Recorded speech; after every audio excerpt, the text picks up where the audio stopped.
Ameerikaan Iiraaniin waraantee hooggantoota ishee lafarraa xooftee madaallii waraanaa jijjiiruuf yaalii gaggeessite. Garuu bu'aan isaa baay'ee qaanessaa fi xaxamaa ture. Osoo mataa bofaa kunna jettuun Iiraaniin guutummaatti warshaa warraaqsaa warra waraana malee filannoo biraa hin qabnetti dabarsitee kennite. Waashingten irraa Iraan ishee haaraam, ishee araara hin beekne, ishee ulaa Hormuz kiyyeessituu fi ishee namoota aangoo fi haaloo baafachuu dheebotan qofaa qabdu wajjin waraana keessa seente. Iraan guutummaatti akkamitti hooggansaa ilmaan eegdota warraaqsaa warra afaan waraanaa malee hin beekne jala seente iccitii jabaa qabannee jirra. Waraanni lallabaa siyaasaatiin hin mootamu dhugaan qabatamaan ragaa lafarra jirudha. Gaazexaan beekamaan Ameerikaa Wall Street Journal ragaa suuraa saatalaayitii kaampaaniiwwan Planet Labs fi Airbus irraa argateen madaallii waraanaa abbaa giddu-galeessaa guutummaatti kan garagalchuu fi Pentiigooniin riba dhabsiisuu saaxilee jira. Iraan akkamitti Misaa'ela haaraa qarxii as baastee bal'ina isaanii dhageessu. Gaazexaan beekamaan Ameerikaa New York Times iccitii kutaalee cufamaa keessatti dubbatame yeroo saaxilu Tiraamp waraana Iraan irratti bal'isuu fi ammeessuu barbaade garuu dhugaa dhooftuu tokko duraa dhaabbatee dirqamee harka kennachuu isaa addunyaatti agarsiisee jira. Furtuun iccitii waraanaa kana dhaabsisee dhumachuu kuusaa Misaa'elaa Patriotidha. Yoo haga xumuraatti nu faana turtan iccitii kanneen bal'inaan ni dhageessu. Qophii keenya laayik gochuun jalqabaan affeerraa keenya yeroo maraati. Yoya Shamar Kafuni kabajamtoota dhaggeeffattoota keenya kun Oromia 24 Newsdha. Kanneen chaanala YouTube keenya Haaraa taatan subscribe gochuun maatii keenya ta'aa. Qophiin keenya namoota hedduu biraa akka ga'uuf like share gochuun waliif qooduun dagatinaa. Gara xumura qophii keenyaatti turtii gaarii.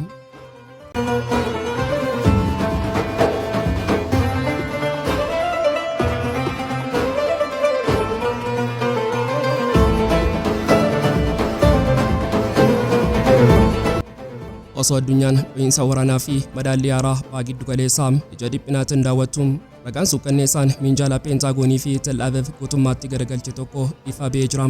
Waraanarraa qawwee walitti dhukaasuu qofa osoo hin taane dogoggora herregaa ji'oopolitiksii isa guddichaatiin raafamaa jira. Guraandhala 2026 yeroo Waashingten fi Israa'el eeboo waraana isaanii isa jalqabaa gara Iraanitti darbatanii haleellaa qilleensaa madaallii hin qabne raawwatan kaayyoon isaanii inni guddichi tokko qofa ture mataa bofaa kutuu fi caasaa mootummaa Iraan guutummaatti jijjiiruudha. Haleellaa tasaa fi suukkanneessaa kanaan hooggantoota Iraan warra jajjaboo 40 ol ta'antu libsuu ijaa tokko keessatti lafarraa xaame. Meetarree ajjechaa kanaaf namoota dhumanii haa ilaallu. Haleellaa kanaan hoogganaan olaanaa Iraan Ayatollah Ali Khamenei dabalatee Majid Kadam ajajaa basaasaa eegduu warraaqsaa kan ta'e Asgar Baaqirii ajajaa duula addaa kutaa Al-Qudsim Ali Shamkaanii barreessaa mana maree nageenyaa fi gorsaa Khamenei Ali Laarijaanii namicha giddu-galeessaa fi pragmaatikii ta'e Gholam Suleemaanii fi Ali Ridaa Taangisirii faatu daaraate. Ragaaleen akka saaxilanitti ajjechaan kun kallattiin hooggansaa siyaasaa fi ajajoota eegduu warraaqsaa Iraan irratti xiyyeeffate. Lakkoofsi aangoota raayyaa waraanaa idilee Iraan irraa dhumanii baay'ee xiqqaadha. Kun kan agarsiisu Ameerikaa fi Israa'el herregaa akkasii dalagan.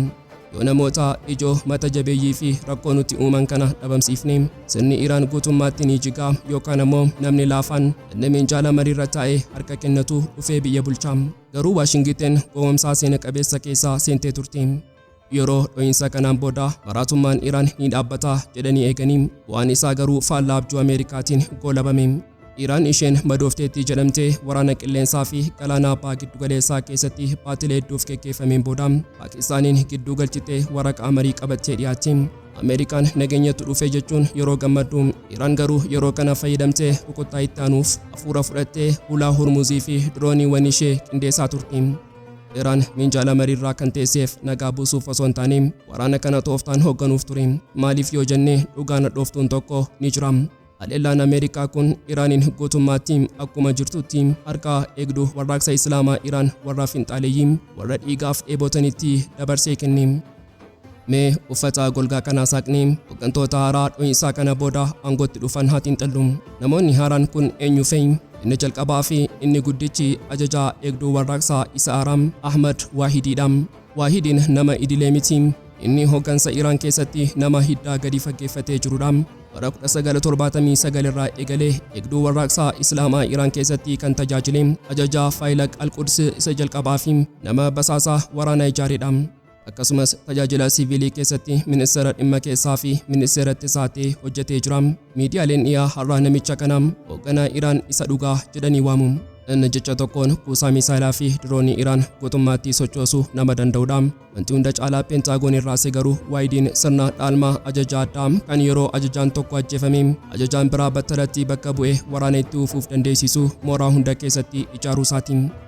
Maqaan inni lammaffaan nama iddoo Alii Laarijaanii bu'ee barreessaa mana marii olaanaa nageenya biyyaalessaa Iraan ta'e Muhammad Baaqir Zulqaadiriidha. Laarijaaniin nama siyaasaa kan aangoota siyaasaa fi waraana gidduutti akka riqichaatti araara uumu ture. Zulqaadir garuu faallaa kanaatiin inni dhaloota warraaqsaa fi guddisaa eegduu warraaqsaa Islaamaa Iraanidha. Waraana Iraanii fi Iraaq keessatti nama dandeettii waraanaa gaaddidduu hojiirra oolchedha. Waggoota 8 fixaanaa ajajaa eegduu warraaqsaa Islaamaa Iraan ta'ee hojjetee jira. Inni gara mana marii nageenyaatti dhufuun isaa kan agarsiisu murtii waraanaa fi nagaa biyyattii guutummaatti eegduu warraaqsa Islaamaa Iraan dhuunfateera jechuudha. Garuu maqaan inni ijoon fi xiinxalli addunyaa irratti xiyyeeffatu hoogganaa olaanaa Iraan Haaraa ilma Khamenei isa dhageettii olaanaa qabu Mujtabaa Khameneiti. Mujtabaan akka abbaa isaa amantii fi siyaasa keessatti ragaa fi beekamtii bal'aa qabaatee kan dhufe miti. Inni hayyoota amantii warra garmalee finxaaleeyyii ta'an kanneen akka Muhammad Taqii Misbaa Yazdiifaan ijaarame. Yeroo umuriin isaa waggaa 17 turetti waraana Iraanii fi Iraaqii keessatti hirmaachuun onnee isaa eegduu warraaqsaa faana walitti hidhe. Dhiyeenya kana dhimma nuukileeraa fi Misaa'ela keessatti harka dhokataa qabaachaa ture jira. Yeroo abbaan isaa ajjeefamu eegduun warraaqsaa kallattiin isaas baasee teessoo hooggansaarra kaa'e. Pireezidaantiin Tiraamp dhibbeentaan 90 Mujtabaan isa leellaa sanaan ajjeefameera jedhee yoo labseeyyuu dhugaan lafa jiru tokko qofa. Mujtabaan yoo jiraates yoo du'es madaalliin waraana Iraan har'aa guutummaatti waayidii fi hooggantoota eegduu warraaqsaatu oofaa jira. Ameerikaan akkamitti waraana kana keessatti gowwoomfamte? Haqaaleen ijoon afur Iraan har'a guutummaatti harka finxaaleeyyii warra waraanaaf eebotanii akka galtee fi madaalliin dhiyaa akka fashalaa'e mirkaneessu. Ragaan tokkoffaa riqichi giddu-galeessummaa diigamuudha. Ajjechaan namoota akka Laarijaanii fi Shaamkaanii qaawwa siyaasaa uume.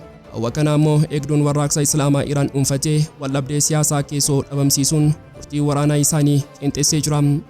Lammaffaan hoogganaa olaanaa ijaan hin mul'anne Mujtabaa fiduudhaan eegduun warraaqsaa aangoo isaa dhoksaatti babal'ifatee jira. Mujtabaan deeggarsaa eegdota warraaqsaa kanaa malee taayitaa isaarra turuu hin danda'u. Ragaan sadaffaan sirna waraanaa Musaayikiiti. Eegduun warraaqsaa Islaamaa Iraan ajjecha Ameerikaa dandamachuuf caasaa isaa kan yoo ajajaan guddichi kufeem namoonni xiqqoon hedduun battalatti gara aangootti dhufanii waraana itti dhufan ijaaree jira. Waraana Iraan guutummaatti qaama hin dhabamne taasisee jira. Ragaan afuraffaa fi inni hunda caalaa sodaachisaan dhaloota haaloo baafatu ijaaruudha. Hooggantoonni har'a Iraaniin dhuunfatan nagaa fi waliigaltee idila addunyaa hin fedhan. Isaan haaloo ajjechaa hooggantoota isaanii fi abboota isaanii baafachuu qofa dharroo. Tarsiimoon isaanii marii fi xumura waraanaa gabaabaa fayyadamanii aarii fi miira uummataa kakaasuun dho'iinsa guddichaaf qophaa'uudha. Misaa'ela bakka hundatti dhukaasuun isaanii kanaaf ragaadha. Walumaa galatti Ameerikaan Iraaniin waraantee hooggantoota ishee lafarraa xooftee madaallii waraanaa jijjiiruuf yaalte. Garuu bu'aan isaa baay'ee qaanessaa fi xaxamaa ture. Osoo mataa boofaa kunna jettu Iraaniin guutummaatti warshaa warraaqsaa warra waraana malee filannoo biraa hin qabnetti dabarsitee kennite. Waashingten har'a Iraan ishee haraam ishee araara hin beekne ishee ulaa hurmuuz qiyyeessituu fi ishee namoota aangoo fi haaloo baafachuuf eebotan qofa qabdu wajjin waraana keessa seentee jirti. Madaalliin waraana Ameerikaa dagni ishee guutummaatti faallaa hojjetee qawween ishee Iraaniin qulqulleessuu osoo hin taane qaamota warraaqsaa afaan qawwee qofatti amanan fuulduratti fiduun waraana suukanneessaa bahaa giddu-galeessaaf bobaatee jira. Osoo hooggantoonni Waashingtenii fi Tel Aviv masaraa isaanii keessa ta'anii waraana kana Iraaniin guutummaatti laamsheessaniirra deettii waraana ishee kukkunneerra jedhanii addunyaatti lallabanii dhugaan suukanneessaan qawwee irraa osoo hin taane fageenya hawaa keessaa ija saatalaayitiitiin ifa ba'ee jira. Waraanni lallaba siyaasaatiin hin mootamu dhugaan qabatamaan ragaa lafarra jirudha. Gaazexaan beekamaan Ameerikaa Wall Street Journal ragaa suuraa saatalaayitii kaampaaniiwwan Planet Labs fi Airbus irraa argateen madaallii waraanaa bahaa giddu-galeessaa guutummaatti kan garagalchuu fi Pentaagoniin hirriba dhabsiisuu saaxilee jira.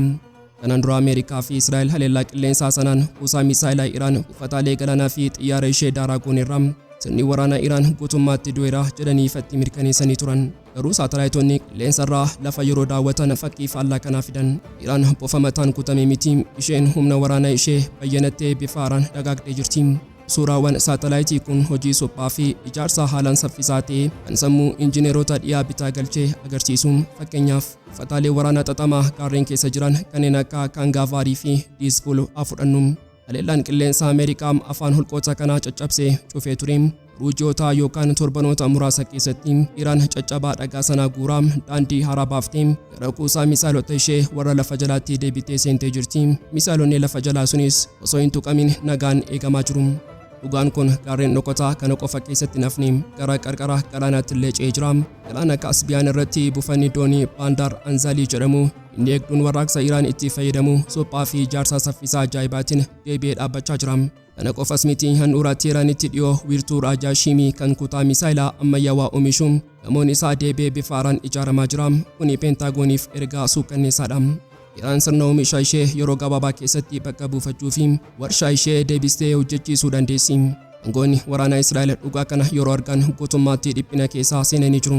Akka isaan gaazexechaaf ibsanitti dogoggorri tarsiimawaa inni guddichi yeroo haleellaa sana raawwatamee jira. Ameerikaa fi Israa'el xiyyeeffannoo isaanii dhaabbilee nageenyaa fi humna uummataa baasii jirraa yeroo godhan. Injineeronni waraanaa Iraan ammoo carraa fi yeroo gaarii argatanii bu'uuraalee waraanaa warra gurguddoo deebisanii suphaa turan. Inni waraana keessatti xiyyeeffannoo diinaa goomsanii lafa jalaan of ijaaruu agarsiisa. Oromaan inni guddichii fi Waashingitaniin furmaata dhabsiisee garuu dhimma dachee lafa jalaatiin. Iraan kuusaa waraanaa ishee fi warshaalee ishee lafarra hin keenye gaarreen gurguddoo dhoostee gara magaalaa Misaa'ilaatti jijjiirtee jirti. Xiyyaaronni Ameerikaa dhagaa gubbaa cabsuu danda'u, ulaa holqaa cufuu danda'u garuu gadi fageenya lafa jalaatti lixanii meeshaa sana barbadeessuu matumaa hin danda'an. Iraan sirna oomishaa misaa'ilaa bittannaa fi lafa jalaa ijaarrattee jirti. Hojiin suphaa fi ijaarsaa Iraan kana saffisaan akka raawwatu kan godhe yaadarimee waraanaa kanadha. Oomishni meeshaa haaraa akka bishaanitti madda. Dhuguma oomishni tokko tokko kan akka kaarboon faayibarii yeroo fudhachuu danda'u garuu hayyoonni waraanaa akka tilmaamanitti Iraan kuusaa durii gahaa waan qabduuf oomisha misaa'ilaa ishee dhabamsiisuun dhimma hin danda'amnedha. Dhimmi inni hunda caalaa onnee Tel Aviivii fi Waashingitaniin dhaabee garuu sagantaa niwukileeraa Iraaniiti. Ragaaleen basaasaa Israa'el akka ifa godhanitti Iraan maashinoota warra yuuraaniyeemii qulqulleessan kumaatamaan lakkaawwaman feetee gaarreen gadi fagoo gaara qottoo jedhamu jala galchitee jirti. Kana jechuun Iraan sagantaa niwukileeraa ishee guutummaatti haleellaa qilleensaa kamiyyuu irraa tiksateetti dandeettii niwukileeraa ishee deebistee saffisaan hojiirra oolchuuf qophiidha. Biyyi niwukileeraa ishee gaara jala dhoksitee doorsisaa xiyyaaraatiin hin jilbeenfattu. Walumaa galatti ragaan saatalaayitii kun addunyaaf dhugaa tokko saaxilee jira. Waraanni qilleensaa qofti biyya ji'oogiraafii xaxamaa fi tarsiimoo lafa jalaa qabdu tokko matumaa hin mo'atu. Hooggantoonni siyaasaa dhiyaa Iraan laamsheessineerra jedhanii lallabaa yeroo oolan. Iraan ammoo lafa jalaan suphaa fi ijaarsa ishee xumurtee kaardii waraana haaraa dhiyeessuuf dandeettii dinqisiisaa agarsiistee jirti. Madaalliin waraanaa har'aa guutummaatti jijjiirameera. Ameerikaan xiyyaara qofaan Iraaniin jilbeenfachiisuu akka hin dandeenye erga hubattee booda har'a filannoon dhumaa inni suukanneessaan minjaala Pentiigoon irra dhufee taa'ee jira. Innis waraana lafoodha. Xiyyaarri hulaa gaaraa cufeeraa garuu misaa'ila dhokatee dhabamsiisuuf Ameerikaan miila loltoota isheetiin dachee Iraan ishee ibiddaan marfamte sanarra jechuuf dirqamti. Kun ammoo loltoota ishee irratti duguuggaa geggeessuudha.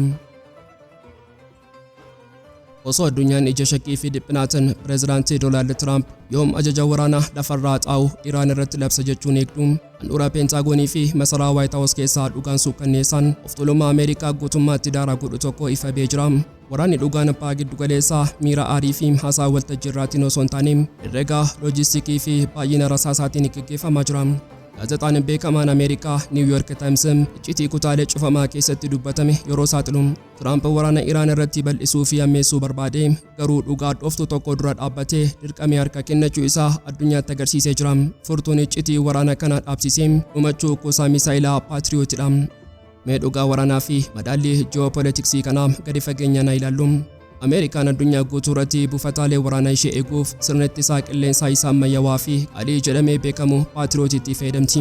Garuu as keessatti dogoggora tarsiimawaa isa guddichaatu jira. Misaa'ila ittisaa Patriotii tokko oomishuuf dhiyoota hedduu kan fudhatu yoo ta'u, gatiin tokkoon isaa doolaara miiliyoonaan lakkaa'amudha. Gama biraatiin ammoo Iraan waraana madaallii hin qabne yookaan simeetiriik warfarii fayyadamti. Iraan dirooniiwwanii fi misaa'ilota baay'ee rakkisaa ta'an kanneen doolaara kuma muraasaan hojjetaman kumaatamaan oomishtee samiirraa bobbaasaa jirti. Yeroo Iraan diroonii rakkisaa kana roobsitu, Ameerikaan dirqamtee misaa'ila ishee isa qaalii fi kuusaa xiqqaadhaan jiru sana itti dhukaasti. Pentiigoon keessatti jimaata darbee walgahii dhokkotaa dhimma kanarratti godhame madaallii waraanaa guutummaatti garagalchee. Trump waraana bal'isuuf yeroo wixxifatu ajajaan olaanaa humna waraanaa Ameerikaa Daankiin dhugaa qaanessaa tokko pireezidaantichatti hime yoo waraana kana itti fufne sirni ittisaa qilleensaa keenya inni bahaa giddu-galeessaa keessa jiru guutummaatti duwwaafa. Misaa'elli keenya ni dhuma jechuun akeekkachiise. Kana jechuun ija waraanaatiin yoo Kuusaan Misaa'ela ittisaa dhume loltoonni Ameerikaa buufataaleen waraanaa warri biyyoota Arabaa keessa jiranii fi dooniiwwan galaanarraa hundi isaanii galma salphaa Iraaniif ta'u jechuudha. Kuni madaallii waraanaa keessatti Ameerikaadhaaf of ajjeesuu isa dhumaati. Wanti hunda caalaa hooggantoota Ameerikaa dhiphisu garuu hanqina loojistiikii kana qofa miti. Gorsitoonni Tiraamp kana sirriitti madaalanii jiru. Iraan rukutuun keenya sirnicha kuffisuu osoo hin taane caalaatti sibiila godhaa jira. Hooggantoonni Iraan dhiphina keessoo uummataa gara alaa gara diinaatti naannessuuf carraa guddaa argataniiru. Kanaafuu dhiibbaan waraanaa kun kaayyoo yaadameef faallaa ta'ee argame. Ameerikaan Iraaniin diiguu yaaddee dhiigaa fi aarii uummataatiin caalaatti deebistee utubdee jirti. Walumaa galatti ragaan suukanneessaan minjaala Waashingtan irraa ifa beekuun addunyaaf dhugaa seena qabeessa tokko akeekee jira. Waraanni jaarraa 21ffaa dhaadannoo siyaasaa fi masaraa guddichaa keessa ta'anii lallabuun hin mo'atamu. Ameerikaan of tuulummaa isheetiin addunyaa irratti harka dheeraa qabaattus harki ishee sun hanqina rasaasaa fi misaa'ilaatiin daangaa qabaachuu isaa Iraan guutummaatti saaxiltee jirti. Iraan teekinooloojii rakkasaa fi obsaa ji'oopolitiksiitiin dirree Ameerikaa isa guddichaa dhoqqee loojistiikii keessatti kiyyeessitee harka marachiistee jirti. Trump waraana kana kan dhaabe Iraaniif nagaa yaade yookaan eeyyamame osoo hin taane qawween isaa qara waan dhabee fi dhukaasuufis misaa'ila ittisaa waan fixateef madaalliin waraana bahaa giddu-galeessaa irraa qawwee eenyutu caalaa osoo hin taane eenyutu qabeenya ofii qusatee diina isaa irratti baasii fi kasaaraa guddaa uuma kan jedhuun murtaa'aa jira. Egaan kabajamtoota dhaggeeffattoota Oromiyaa 24 News qophii isaatii kanaaf qabannee dhiyaannee asuma irratti goolamaa. Kanneen chaanala YouTube keenya haaraa taatan subscribe gochuun maatii keenya ta'aa. Qophiin keenya namoota hedduu biraa akka ga'uuf like share gochuun waliif qooduu hin dagatinaa. Gara xumuraatti waan nu faana turtaniif galatoomaa.